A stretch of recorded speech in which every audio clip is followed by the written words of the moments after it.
ಶ್ರೀ ಸಾಯಿರಾಮ್. ಪ್ರೀತಿಯ ಮಕ್ಕಳೇ, 9ನೇ ತರಗತಿಯ ರಾಜ್ಯ ಪಠ್ಯ ವಿಷಯದಲ್ಲಿ ವಿಜ್ಞಾನದ ವಿಷಯದ ಅಂಗಾಂಶಗಳು ಎಂಬ ಪಾಠದ ಬಗ್ಗೆ ಈ ತರಗತಿಯಲ್ಲಿ ನಾವು ತಿಳ್ಕೊಳ್ಳೋಣ. ಈ ಅಂಗಾಂಶಗಳು ಪಾಠವನ್ನು ನಾನು 6 ಭಾಗಗಳಾಗಿ ವಿಂಗಡಣೆಯನ್ನು ಮಾಡ್ಕೊಂಡಿದ್ದೀನಿ. ಅದರಲ್ಲಿ ಮೊದಲನೇ ಭಾಗ ಸಸ್ಯ ಅಂಗಾಂಶಗಳು ಮತ್ತು ವರ್ಧನ ಅಂಗಾಂಶಗಳು, ಎರಡನೇ ಭಾಗ ಸರಳ ಶಾಶ್ವತ ಅಂಗಾಂಶಗಳು, ಮೂರನೇ ಭಾಗ ಸಂಕೀರ್ಣ ಶಾಶ್ವತ ಅಂಗಾಂಶಗಳು, ನಾಲ್ಕನೇ ಭಾಗ ಪ್ರಾಣಿ ಅಂಗಾಂಶಗಳು ಮತ್ತು ಅನುಲೇಪಕ ಅಂಗಾಂಶಗಳು, ಐದನೇ ಭಾಗ ಸಂಯೋಜಕ ಅಂಗಾಂಶಗಳು ಮತ್ತು ಕೊನೆಯ ಭಾಗ 6ನೇ ಭಾಗ ಸ್ನಾಯು ಅಂಗಾಂಶಗಳು ಮತ್ತು ನರ ಅಂಗಾಂಶಗಳು. ಈ 6 ಭಾಗಗಳಲ್ಲೂ ಸಹ ಒಂದೊಂದಾಗಿ ನಾವು ವಿವರವನ್ನು ತಿಳ್ಕೊಳ್ತಾ ಹೋಗೋಣ. ಈ ಮೊದಲಿಗೆ ಸಸ್ಯ ಅಂಗಾಂಶಗಳು ಮತ್ತು ವರ್ಧನ ಅಂಗಾಂಶದಲ್ಲಿ, ಪ್ರೀತಿಯ ಮಕ್ಕಳೇ, ಪ್ರತಿಯೊಂದು ಜೀವಿಯೂ ಸಹ ಜೀವಕೋಶಗಳಿಂದ ಮಾಡಲ್ಪಟ್ಟಿದೆ. ಈ ಒಂದು ವಿಷಯವನ್ನು ನೀವು ಹಿಂದಿನ ತರಗತಿಯಲ್ಲಿ ತಿಳ್ಕೊಂಡಿದ್ದೀರಾ. ಅಂದರೆ ಜೀವದ ಮೂಲ ಘಟಕದ ಅಧ್ಯಯನದಲ್ಲಿ ನೀವು ತಿಳ್ಕೊಂಡಿದ್ದೀರಾ. ಅಂದರೆ ಪ್ರತಿಯೊಂದು ಜೀವಿಯೂ ಸಹ ಒಂದು ಜೀವಕೋಶದಿಂದ ಮಾಡಲ್ಪಟ್ಟಿದೆ. ಅದರಲ್ಲಿ ಸಸ್ಯ ಜೀವಕೋಶ, ಪ್ರಾಣಿ ಜೀವಕೋಶದ ಬಗ್ಗೆ ತಿಳ್ಕೊಂಡಿದ್ದೀರಾ. ಸಸ್ಯ ಜೀವಕೋಶದಲ್ಲಿ ಏನೇನೆಲ್ಲ ಇರುತ್ತೆ, ಅದರ ರಚನೆ ಏನು, ಅದರ ಕಾರ್ಯಗಳೇನು, ಪ್ರಾಣಿ ಜೀವಕೋಶದಲ್ಲಿ ತಿಳ್ಕೊಂಡಿದ್ದೀರಾ. ಓಕೆ, ಅದೇ ಪಾಠದಲ್ಲಿ ಏಕಕೋಶ ಜೀವಿಗಳು ಮತ್ತು ಬಹುಕೋಶ ಜೀವಿಗಳ ಬಗ್ಗೆ ನೀವು ತಿಳ್ಕೊಂಡಿದ್ದೀರಾ. ಏಕಕೋಶ ಜೀವಿಗಳು ಎಂದರೇನು? ಏಕಕೋಶ ಜೀವಿಗಳು ಎಂದರೇನು? ಒಂದೇ ಒಂದು ಜೀವಕೋಶದಿಂದ ಮಾಡಲ್ಪಟ್ಟಿರುವಂತಹ ಜೀವಿಯನ್ನು ಏಕಕೋಶ ಜೀವಿಗಳು ಎಂದು ನಾವು ಕರಿತೀವಿ. ಆ ಒಂದು ಜೀವಕೋಶದಿಂದ ಇಡೀ ಮೂಲಭೂತ ಜೀವಕ್ರಿಯೆಗಳು ಸಹ ನಡೆಯುತ್ತೆ. ಉಸಿರಾಟ ಆಗಿರ್ಬೋದು, ಪೋಷಣೆ ಆಗಿರ್ಬೋದು, ಸಂತಾನೋತ್ಪತ್ತಿ ಆಗಿರ್ಬೋದು, ಅಥವಾ ಅನಿಲಗಳ ವಿನಿಮಯ ಆಗಿರ್ಬೋದು. ಈ ಎಲ್ಲ ಜೀವಕ್ರಿಯೆಗಳು ಆ ಒಂದು ಜೀವಕೋಶದಿಂದ ನಡೆಯುತ್ತೆ. ಹಾಗಾದರೆ ಏಕಕೋಶ ಜೀವಿಗಳಿಗೆ ಉದಾಹರಣೆಗಳೇನು ನೆನ್ಪಡ್ಕೋತೀರಾ? ಅಮೀಬಾ, ಯೂಗ್ಲೀನಾ, ಪ್ಯಾರಾಮೀಸಿಯಂ, ಬ್ಯಾಕ್ಟೀರಿಯಾ, ಇನ್ನು ಮುಂತಾದವುಗಳು. ಅದೇ ರೀತಿ ಬಹುಕೋಶ ಜೀವಿಗಳು. ಈ ಬಹುಕೋಶ ಜೀವಿಗಳು ಹಲವಾರು ಜೀವಕೋಶಗಳಿಂದ, ಅಂದರೆ ಲಕ್ಷಾಂತರ ಜೀವಕೋಶಗಳಿಂದ ಮಾಡಲ್ಪಟ್ಟಿರುವಂಥದ್ದೇ ಬಹುಕೋಶ ಜೀವಿಗಳು. ಈ ಬಹುಕೋಶ ಜೀವಿಗಳಲ್ಲೂ ಸಹ ಮೂಲಭೂತ ಜೀವಕ್ರಿಯೆಗಳು ನಡೆಯುತ್ತೆ. ಉಸಿರಾಟ ನಡೆಯುತ್ತೆ, ಆಹಾರ ಸಂಗ್ರಹಣೆ ನಡೆಯುತ್ತೆ, ಜೀರ್ಣಕ್ರಿಯೆ ನಡೆಯುತ್ತೆ, ಸಂತಾನೋತ್ಪತ್ತಿ ನಡೆಯುತ್ತೆ, ಅನಿಲಗಳ ವಿನಿಮಯ ನಡೆಯುತ್ತೆ, ಓಕೆ, ಚಲನೆ ನಡೆಯುತ್ತೆ. ಈ ಎಲ್ಲ ಜೀವಕ್ರಿಯೆಗಳು ಸಹ ಒಂದೇ ಒಂದು ಜೀವಕೋಶದಿಂದ ನಡೆಯಲ್ಲ. ಬಹುಕೋಶ ಜೀವಿಗಳಲ್ಲಿ ಅದರದೇ ಆದ ವಿಶಿಷ್ಟವಾದ ವಿಭಿನ್ನ ರೀತಿಯ ಒಂದು ಜೀವಕೋಶಗಳ ಸಮೂಹದಿಂದ ಒಂದು ನಿರ್ದಿಷ್ಟವಾದ ಒಂದು ಕಾರ್ಯವನ್ನು ಇವು ನಿರ್ವಹಿಸುತ್ತವೆ. ಆಯಿತಾ? ಈ ಒಂದು ಗುಂಪಿಗೆ, ಯಾವುದು ಜೀವಕೋಶಗಳ ಗುಂಪಿಗೆ ಏನಂತ ಕರಿತೀವಿ? ಅಂಗಾಂಶ ಅಂತ ನಾವು ಕರಿತಾ ಹೋಗ್ತೀವಿ. ಹಾಗಾದರೆ ಅಂಗಾಂಶ ಎಂದರೇನು? ಅಂಗಾಂಶವು ಒಂದೇ ರೀತಿಯ ರಚನೆಯನ್ನು ಹೊಂದಿದ್ದು ಒಂದು ನಿರ್ದಿಷ್ಟವಾದ ಕಾರ್ಯವನ್ನು ಮಾಡುವಂತಹ, ಒಂದೇ ರೀತಿಯ ರಚನೆಯನ್ನು ಹೊಂದಿದ್ದು ಮತ್ತು ಒಂದು ನಿರ್ದಿಷ್ಟವಾದ ಕಾರ್ಯವನ್ನು ಮಾಡುವಂತಹ ಜೀವಕೋಶಗಳ ಸಮೂಹಕ್ಕೆ, ಗುಂಪಿಗೆ ಏನಂತ ಕರಿತೀವಿ? ನಾವು ಅಂಗಾಂಶ ಎಂದು ಕರೆಯುತ್ತೇವೆ. ಅರ್ಥ ಆಗ್ತಿದೆ ಮಕ್ಕಳೇ? ಈ ಅಂಗಾಂಶ ಅನ್ನೋದು ನಮ್ಮ ದೇಹದಲ್ಲಿ ಇರುತ್ತೆ, ಸಸ್ಯ ದೇಹದಲ್ಲೂ ಇರುತ್ತೆ. ಉದಾಹರಣೆಗೆ ಸಸ್ಯ ದೇಹದಲ್ಲಿ ನೀರು ಮತ್ತು ಆಹಾರವನ್ನು, ನೀರು ಮತ್ತು ಲವಣವನ್ನು ಬೇರಿನಿಂದ ಸಸ್ಯದ ಎಲೆಯವರೆಗೆ ಸರಬರಾಜು ಮಾಡುವಂತಹ, ಸಾಗಿಸುವಂತಹ ಒಂದು ಜೀವಕೋಶಗಳ ಗುಂಪು ಇರುತ್ತೆ. ಆ ಗುಂಪಿಗೆ ಅಂಗಾಂಶ ಅಂತ ಕರಿತೀವಿ. ಅದೇ ರೀತಿಯ ಆಹಾರವನ್ನು ದ್ಯುತಿಸಂಶ್ಲೇಷಣೆಯಿಂದ ಎಲೆಗಳಿಂದ ಇತರ ಭಾಗಗಳಿಗೆ ಅದು ಸರಬರಾಜು ಮಾಡುತ್ತೆ. ಅದೇ ಬೇರೆ ರೀತಿಯ ಅಂಗಾಂಶ ಅಂತ ಕರಿತೀವಿ ನಾವು. ಇದು ಸಸ್ಯದಲ್ಲಾದರೆ, ನೆಕ್ಸ್ಟು ನಮ್ಮ ಪ್ರಾಣಿಗಳಲ್ಲಿ, ಅಂದರೆ ನಮ್ಮ ಮನುಷ್ಯರಲ್ಲಿಯೂ ಸಹ ವಿಭಿನ್ನ ರೀತಿಯ ಅಂಗಾಂಶಗಳು ಇದ್ದಾವೆ. ಒಂದೊಂದು ಕಾರ್ಯಕ್ಕೂ ಒಂದೊಂದು ರೀತಿಯಲ್ಲಿ ಅಂಗಾಂಶಗಳು ನಾವು ನೋಡ್ತಾ ಹೋಗ್ಬೋದು. ಉದಾಹರಣೆಗೆ ಸ್ನಾಯು ಕೋಶಗಳು. ನಾವು ಚಲನೆ ಮಾಡ್ತಾ ಇದ್ದೀವಿ ಅಂದರೆ ಆ ಚಲನೆಗೆ ಆ ಸ್ನಾಯು ಕೋಶಗಳು ಸಹಾಯವನ್ನು ಮಾಡುತ್ತೆ, ಸಂಕುಚಿತಗೊಳ್ಳುತ್ತೆ ಮತ್ತು ವಿಕಾಸವನ್ನು ಗೊಳ್ಳುತ್ತೆ. ಇದರಿಂದ ನಾವು ನಡೀತಾ ಇರ್ತೀವಿ. ಅದೇ ರೀತಿ ನಾವು ತಿಂದಂಥ ಆಹಾರದಲ್ಲಿ ಪೋಷಕಾಂಶಗಳು, ಹಾರ್ಮೋನ್ಗಳು ಮತ್ತು ತ್ಯಾಜ್ಯ ವಸ್ತುಗಳು ನಮ್ಮ ದೇಹದ ಇತರ ಭಾಗಗಳಿಗೆ ಸಾಗಿಸುವಂತಹ ರಕ್ತವೂ ಸಹ ಒಂದು ರೀತಿಯ ಅಂಗಾಂಶವಾಗಿರುತ್ತೆ. ಅರ್ಥ ಆಗ್ತಿದೆಯಾ ಮಕ್ಕಳೇ? ಇದು ಅಂಗಾಂಶದಲ್ಲಿ ಹಲವಾರು ರೀತಿಯ ಅಂಗಾಂಶಗಳಿದ್ದಾವೆ. ಮೊದಲ ಬಾರಿಗೆ ಜೇವಿಯರ್ ಬಿಚಾರ್ಡ್ ಎಂಬ ವಿಜ್ಞಾನಿ, ಫ್ರೆಂಚ್ ವಿಜ್ಞಾನಿ ಅವರು ಮೊದಲ ಬಾರಿಗೆ ಅಂಗಾಂಶ ಎಂಬ ಒಂದು ಪದವನ್ನು ಆವಿಷ್ಕರಿಸ್ತಾರೆ. ಅವರು ಅಂಗರಚನಾ ಶಾಸ್ತ್ರಜ್ಞರಾಗಿರ್ತಾರೆ, ಶರೀರ ಶಾಸ್ತ್ರಜ್ಞರಾಗಿರ್ತಾರೆ. ಮೊದಲ ಬಾರಿಗೆ ಅಂಗಾಂಶಗಳ ಬಗ್ಗೆ ಅಧ್ಯಯನ ಮಾಡಿದಂಥ ವಿಜ್ಞಾನಿ ಯಾರು ಅಂದರೆ ಜೇವಿಯರ್ ಬಿಚಾರ್ಡ್ ಎಂಬ ವಿಜ್ಞಾನಿ. ಇವರನ್ನು ಆಧುನಿಕ ಹಿಸ್ಟಾಲಜಿ ಪಿತಾಮಹ ಎಂದು ನಾವು ಕರಿತೀವಿ. ಅಂದರೆ ಹಿಸ್ಟಾಲಜಿ ಅಂದರೆ ಏನು? ಹಿಸ್ಟಾಲಜಿ ಅಂದರೆ ಅಂಗಾಂಶ ಶಾಸ್ತ್ರ, ಅಂದರೆ ಅಂಗಾಂಶಗಳ ಬಗ್ಗೆ ಅಧ್ಯಯನ ಮಾಡುವಂಥ ವಿಜ್ಞಾನದ ಒಂದು ಶಾಖೆಯನ್ನು ಅಂಗಾಂಶ ಶಾಸ್ತ್ರ ಅಂತ ನಾವು ಕರಿತೀವಿ. ಅಂದರೆ ಇಂಗ್ಲೀಷಲ್ಲಿ ಏನಂತ ಕರಿತೀವಿ? ಹಿಸ್ಟಾಲಜಿ ಅಂತ ನಾವು ಕರಿತಾ ಹೋಗ್ತೀವಿ. ಇಷ್ಟು ಈ ಅಂಗಾಂಶದ ಇತಿಹಾಸ ನೋಡೋದಾದರೆ ಈ ಪಾಠದಲ್ಲಿ ಸಸ್ಯ ಅಂಗಾಂಶ ಮತ್ತು ಪ್ರಾಣಿ ಅಂಗಾಂಶದ ಬಗ್ಗೆ ನಾವು ಓದ್ತಾ ಹೋಗ್ತೀವಿ. ಈ ಸಸ್ಯ ಅಂಗಾಂಶ ಮತ್ತು ಪ್ರಾಣಿ ಅಂಗಾಂಶದ ಕೆಲವೊಂದು ಭಿನ್ನತೆ ಅಥವಾ ವ್ಯತ್ಯಾಸ ನೋಡೋದಾದರೆ ನಾವು ಸಸ್ಯಗಳು ಸ್ಥಿರ ಮತ್ತು ಅಚಲವಾಗಿರುತ್ತೆ, ಯಾವುದೇ ರೀತಿಯ ಚಲನೆ ಹೊಂದಿರೋದಿಲ್ಲ.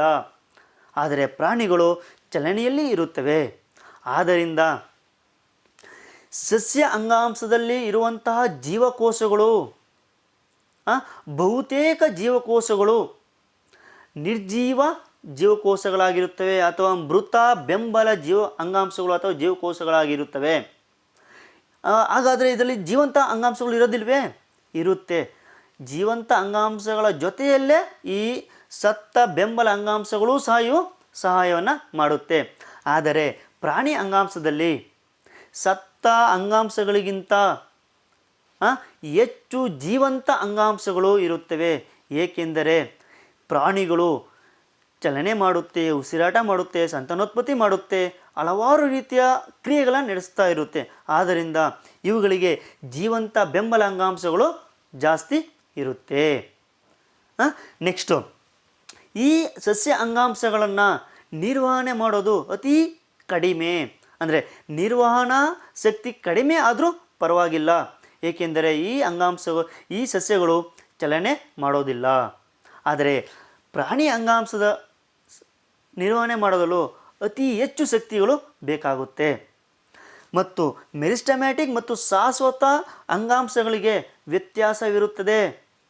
ಮಕ್ಕಳೇ, ಮೊದಲನೇ ಅಂಗಾಂಶವು ಅಂದರೆ ಮೆರಿಸ್ಟಮ್ಯಾಟಿಕ್ ಅಂಗಾಂಶವು ಶಾಶ್ವತ ಅಂಗಾಂಶಗಳಿಗೆ ತುಂಬ ವ್ಯತ್ಯಾಸ ಇರುತ್ತದೆ. ಆದರೆ ಪ್ರಾಣಿ ಅಂಗಾಂಶದಲ್ಲಿ ಯಾವುದೇ ರೀತಿಯ ವ್ಯತ್ಯಾಸ ಇರೋದಿಲ್ಲ. ಮೆರಿಸ್ಟಮ್ಯಾಟಿಕ್ ಅಥವಾ ಶಾಶ್ವತ ಅಂಗಾಂಶಗಳು ಅನ್ನೋದು ಇರೋದಿಲ್ಲ.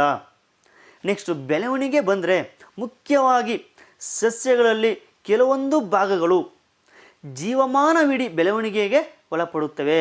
ಅದು ಆ ಭಾಗಗಳು ಸಸ್ಯದ ಕೆಲವೊಂದು ಭಾಗದಲ್ಲಿ ಮಾತ್ರ ಇರುತ್ತೆ.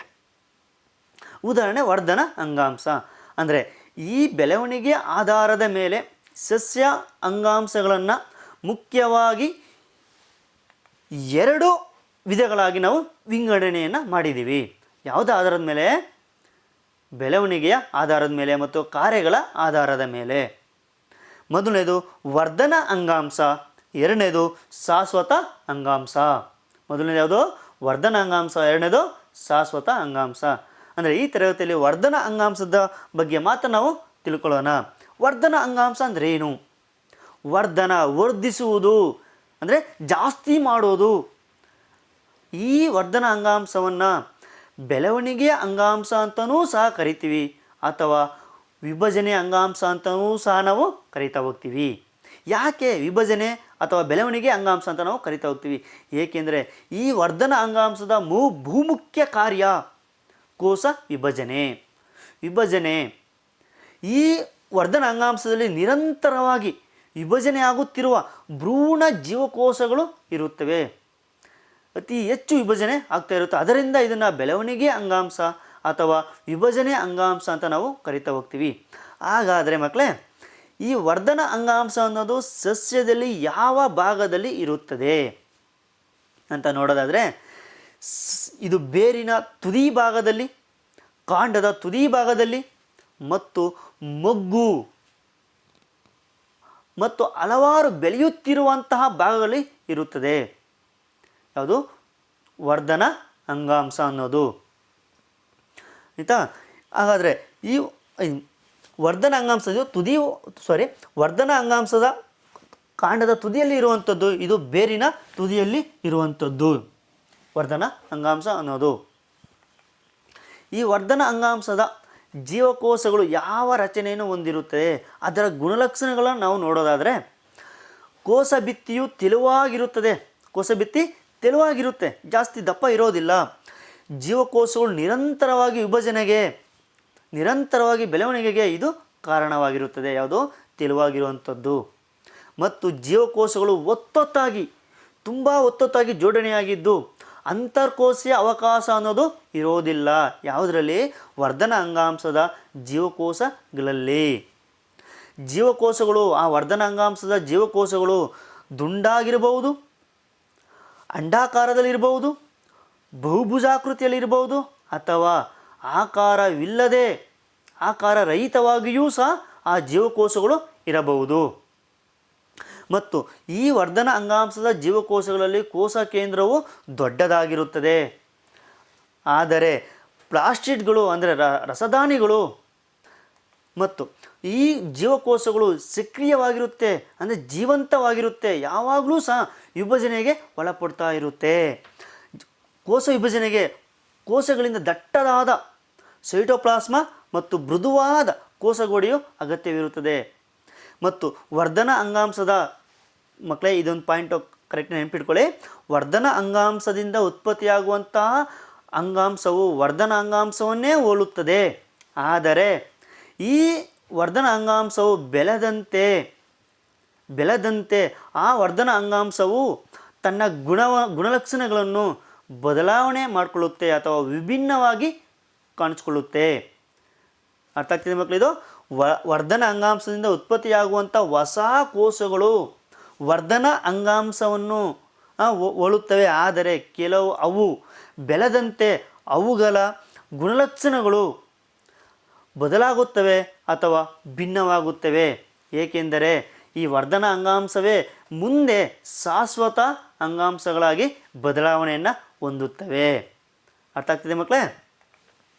ನೆಕ್ಸ್ಟು, ಈ ವರ್ಧನ ಅಂಗಾಂಶ ಸಸ್ಯದ ಯಾವ ಭಾಗದಲ್ಲಿದೆ ಅದರ ಆಧಾರದ ಮೇಲೆ ಈ ವರ್ಧನ ಅಂಗಾಂಶವನ್ನು ನಾವು 3 ವಿಧಗಳಾಗಿ ನಾವು ವಿಂಗಡಣೆಯನ್ನು ಮಾಡ್ಕೊಂಡಿದ್ದೀವಿ. ಅವುಗಳೆಂದರೆ ತುದಿ ವರ್ಧನ ಅಂಗಾಂಶ, ಪಾರ್ಶ್ವವರ್ಧನ ಅಂಗಾಂಶ, ಅಂತರ್ಗೇಣು ವರ್ಧನ ಅಂಗಾಂಶ. ಮಕ್ಕಳು, ಈ ಹೆಸರಲ್ಲೇ ಇದೆ ಈ ವರ್ಧನ ಅಂಗಾಂಶ ಸಸ್ಯದ ಯಾವ ಭಾಗದಲ್ಲಿ ಇದೆ ಅನ್ನೋದು. ಅಂದರೆ ಮೊದಲನೇದು ತುದಿ ವರ್ಧನ ಅಂಗಾಂಶ. ತುದಿ ಅಂದರೆ ಬೇರಿನ ತುದಿಯಲ್ಲಿ ಅಥವಾ ಕಾಂಡದ ತುದಿಯಲ್ಲಿ. ನೋಡಿ ಮಕ್ಕಳು, ಇದು ಒಂದು ಸಸ್ಯ ಅಂದ್ಕೊಂಡ್ರೆ ತುದಿ ವರ್ಧನ ಅಂಗಾಂಶ ತುದಿಯಲ್ಲಿ ಇರುವಂಥದ್ದು ತುದಿ ವರ್ಧನ ಅಂಗಾಂಶವಾಗಿರುತ್ತೆ. ಅಂದರೆ ಈ ತುದಿ ವರ್ಧನ ಅಂಗಾಂಶದ ಕಾರ್ಯವೇನು ಅಂದರೆ, ವರ್ಧನ ಅಂಗಾಂಶ ಕಾರ್ಯ ಅಂದರೆ ವಿಭಜನೆ. ಆದರೆ ತುದಿ ವರ್ಧನ ಅಂಗಾಂಶದ ಅಂದರೆ ಸಸ್ಯದ ತುದಿಯ ಭಾಗದಲ್ಲಿ ಇರುವಂಥ ವರ್ಧನ ಅಂಗಾಂಶ ಅಥವಾ ಬೇರಿನ ತುದಿಯ ಭಾಗದಲ್ಲಿ ಇರುವಂತಹ ವರ್ಧನ ಅಂಗಾಂಶ. ಮಕ್ಕಳೇ, ಯಾವುದೋ ಒಂದು ಸಸ್ಯ ಹತ್ರ ಹೋಗಿ ನೀವು ತುದಿ ಭಾಗವನ್ನು ಸ್ವಲ್ಪ ತಗೊಂಬಂದು ಸ್ವಲ್ಪ ಪ್ರೆಸ್ ಮಾಡಿದ್ರೆ ತುಂಬ ಸಾಫ್ಟಾಗಿರ್ತದೆ, ತುಂಬ ಮೃದುವಾಗಿರುತ್ತೆ ಆ ಒಂದು ಅಂಗಾಂಶ. ಆ ಮೃದುವಾಗಿರುವಂಥ ಅಂಗಾಂಶವೇ ತುದಿ ವರ್ಧನ ಅಂಗಾಂಶ. ಬೇಕಾದರೆ ನೀವು ಬೇರೆ ಭಾಗವನ್ನು ಕಿತ್ತು ನೋಡಿ, ಅದರಲ್ಲಿ ಅಷ್ಟು ಮೃದು ಆಗಿರೋದಿಲ್ಲ. ಈ ತುದಿ ವರ್ಧನ ಅಂಗಾಂಶ ಸಸ್ಯದ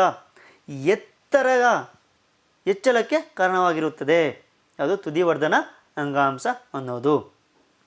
ನೆಕ್ಸ್ಟು ಪಾರ್ಶ್ವವರ್ಧನ ಅಂಗಾಂಶ. ಈ ಪಾರ್ಶ್ವವರ್ಧನ ಅಂಗಾಂಶ ಅಂದರೆ ಲ್ಯಾಟ್ರಲ್ ಅಂತ ಕರಿತೀವಿ, ಸೈಡ್ ವೀವ್ ಅಂತ ಕರಿತೀವಿ ನಾವು. ಅಂದರೆ ಸಸ್ಯ ಉದ್ದ ಬೆಳೆಯೋದಕ್ಕೆ ತುದಿ ವರ್ಧನ ಅಂಗಾಂಶ ಕಾರಣವಾದರೆ ಸಸ್ಯ ಅನ್ನೋದು ದಪ್ಪ ಆಗೋದಕ್ಕೆ ಪಾರ್ಶ್ವವರ್ಧನ ಅಂಗಾಂಶ ಕಾರಣವಾಗಿರುತ್ತೆ. ಅಂದರೆ ಈ ಪಾರ್ಶ್ವವರ್ಧನ ಅಂಗಾಂಶ ಎಲ್ಲಿರುತ್ತೆ? ಈ ಭಾಗದಲ್ಲಿ ಇರುವಂಥದ್ದು. ಇದು ಸಸ್ಯದ ಸುತ್ತಳತೆಯನ್ನು ಹೆಚ್ಚಳಕ್ಕೆ ಇದು ಕಾರಣವಾಗಿರುತ್ತೆ. ಅರ್ಥ ಆಗ್ತಿದೆ ಮಕ್ಕಳೇ? ನೆಕ್ಸ್ಟು ಲಾಸ್ಟ್ ಒಂದು ಅಂತರ್ಗೇಣು ವರ್ಧನ ಅಂಗಾಂಶ. ಅಂತರ್ಗೇಣು ಮಕ್ಕಳು, ನೀವು ಕಬ್ಬು ತಿಂದಿದ್ದೀರಲ್ವಾ, ಬಿದ್ದರೂ ನೋಡಿದ್ದೀರಲ್ವಾ? ನೀವು ಕಬ್ಬು ತಿನ್ನಬೇಕಾದ್ರೆ 1 ಗಿಣ್ಣು ತಿಂದೆ, 2 ಗಿಣ್ಣು ತಿಂದೆ, 3 ಗಿಣ್ಣು ತಿಂದೆ ಅಂತ ನೋಡಿದ್ದೀರಲ್ವಾ, ಕೇಳಿದ್ದೀರಾ? ಆ ಗಿಣ್ಣುಗಳಲ್ಲಿ ನೀವು ಕಬ್ಬು ತಿನ್ನಬೇಕಾದ್ರೆ ಗಿಣ್ಣು ಹತ್ರ ಬಂದಾಗ ತುಂಬ ಗಟ್ಟಿಯಾಗಿರುತ್ತೆ. ಆ ಗಟ್ಟಿಯಾಗಿರೋದಕ್ಕೆ ಕಾರಣವೇನು? ಈ ಅಂತರ್ಗೇಣು ವರ್ಧನ ಅಂಗಾಂಶ. ಇದು ಎಲ್ಲಿರುತ್ತೆ?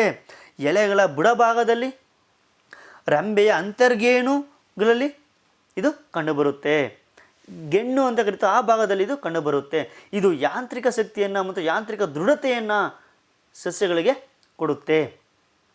ಅರ್ಥ ಆಗ್ತದೆ ಮಕ್ಕಳೇ? ಇದು ವರ್ಧನ ಅಂಗಾಂಶದ 3 ವಿಧಗಳನ್ನು ನಾವು ವಿಂಗಡಣೆ ಮಾಡಿದ್ದೀವಿ. ತುದಿ ವರ್ಧನ ಅಂಗಾಂಶ, ಪಾರ್ಶ್ವವರ್ಧನ ಅಂಗಾಂಶ ಮತ್ತು ಅಂತರ್ಗೇಣು ವರ್ಧನ ಅಂಗಾಂಶ. ಮಕ್ಕಳ, ಈಗ ಈ ತರಗತಿಯಲ್ಲಿ ಮೊದಲಿಂದ ಏನೇನು ಓದೋ ಅಂತ ತಿಳ್ಕೊಬರುವ. ಅಂಗಾಂಶ ಅಂದ್ರೇನು ಅಂತ ಓದೋ, ಸಸ್ಯ ಅಂಗಾಂಶ ಮತ್ತು ಪ್ರಾಣಿ ಅಂಗಾಂಶದ ಬಗ್ಗೆ ಭಿನ್ನತೆ ಮತ್ತು ಅಥವಾ ವ್ಯತ್ಯಾಸಗಳನ್ನ ನೋಡಿದ್ವು ನಾವು. ಸಸ್ಯ ಅಂಗಾಂಶದಲ್ಲಿ 2 ವಿಧ, ವರ್ಧನ ಅಂಗಾಂಶ ಮತ್ತು ಶಾಶ್ವತ ಅಂಗಾಂಶಗಳನ್ನು ನಾವು ನೋಡಿದ್ವು. ವರ್ಧನ ಅಂಗಾಂಶದಲ್ಲಿ ಅದು ಎಲ್ಲಿ ಕಂಡುಬರುತ್ತೆ ಮತ್ತು ಆ ವರ್ಧನ ಅಂಗಾಂಶದ ಗುಣಲಕ್ಷಣಗಳೇನು ಅದನ್ನು ನೋಡ್ದೋ. ಮತ್ತು ಲಾಸ್ಟ್ನೇದಾಗಿ ವರ್ಧನ ಅಂಗಾಂಶದ ವಿಧಗಳನ್ನು ನಾವು ನೋಡ್ದೋ. ಮಕ್ಕಳೇ,